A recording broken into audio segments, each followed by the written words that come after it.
depuis 170 ans, depuis le 8 décembre 1852 à l'époque de Napoléon III, les Lyonnais allument des bougies sur leurs fenêtres pour célébrer d'une manière unique en France la fête de l'Immaculée Conception.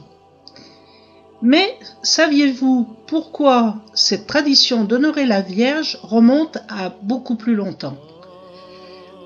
Du temps des premiers chrétiens et du premier évêque martyr de Lyon, Pothin, la ville a été mise sous la protection de la Vierge. En 1152, une première chapelle lui fut dédiée sur la colline de Fourvière. Du Moyen Âge au XVIe siècle, la France ne fut pas épargnée par de nombreuses épidémies. À Lyon, en 1638, une grave épidémie de scorbut atteint les enfants de la ville, et comme rien ne semble arrêter cette épidémie, les administrateurs de l'hôpital décident de monter sur la colline de Fourvière en procession pour demander à la Vierge de protéger la ville. Progressivement, la maladie diminue et elle disparaît. Elle ne reviendra jamais à Lyon. 5 ans plus tard, en 1643, la peste fait rage en Europe. Elle est aux portes de Lyon. Le prévôt des marchands et ses 4 échevins décident de prier la protection de la Vierge Marie en faisant un vœu. Le 8 septembre 1643, fête de la Nativité, les notables de la ville, accompagnés d'une foule de Lyonnais, montent en procession à la colline de Fourvière.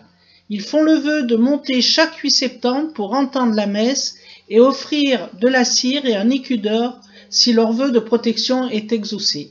Et ça a marché. La ville a encore été épargnée. Les pèlerinages ont continué chaque année pendant presque 150 ans jusqu'à la Révolution de 1789. Ensuite, en 1848, le cardinal de Bonald décide de reprendre la tradition que la ville de Lyon serait représentée par les délégués de chaque paroisse, mais pas par des élus.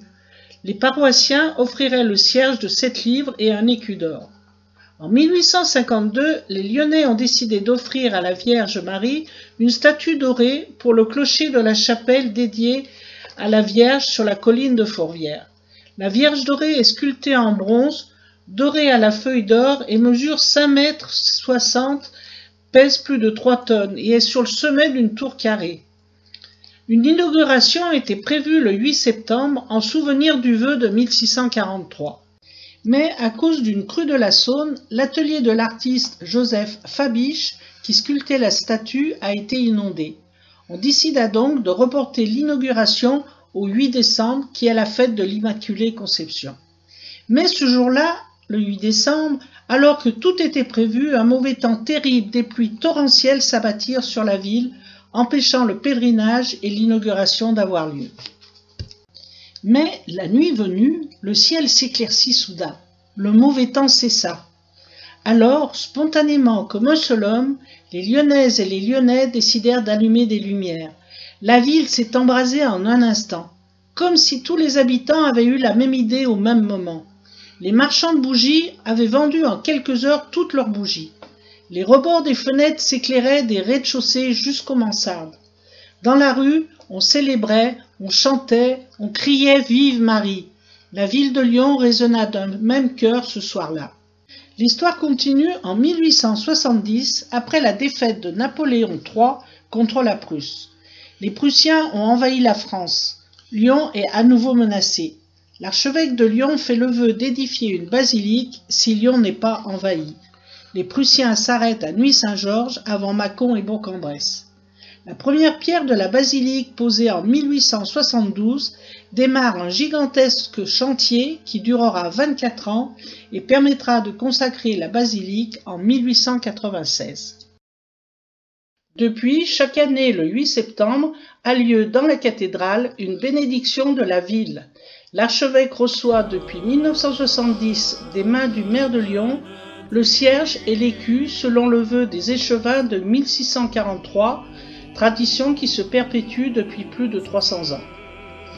Mais le 8 décembre, c'est la fête de l'Immaculée Conception et de sa statue érigée en 1852 qui s'est élargie pour devenir, grâce à tous les Lyonnais, une fête populaire, la fête des Lumières, une fête où tous, croyants ou non croyants dans un esprit de fête, de joie et de communion, descendent dans la rue et redécouvrent Lyon embelli de mille feux. La tradition des Lumières s'est propagée dans la Loire, sûrement du fait que Saint-Étienne et Roanne faisaient partie du diocèse de Lyon jusqu'en 1970. Beaucoup de villes en France ayant une paroisse dédiée à Notre-Dame organisent aussi des retraites au flambeau, comme à Conflans, à Nîmes, à Mantes-la-Jolie, et parfois elles proposent d'allumer des bougies, comme à Paris dans le quartier Saint-Louis. Le 8 décembre permet donc aux croyants de s'unir autour de la Vierge et aux non-croyants qui allument leurs bougies et décorent leur maison de 1000 lumières de participer à cette féerie.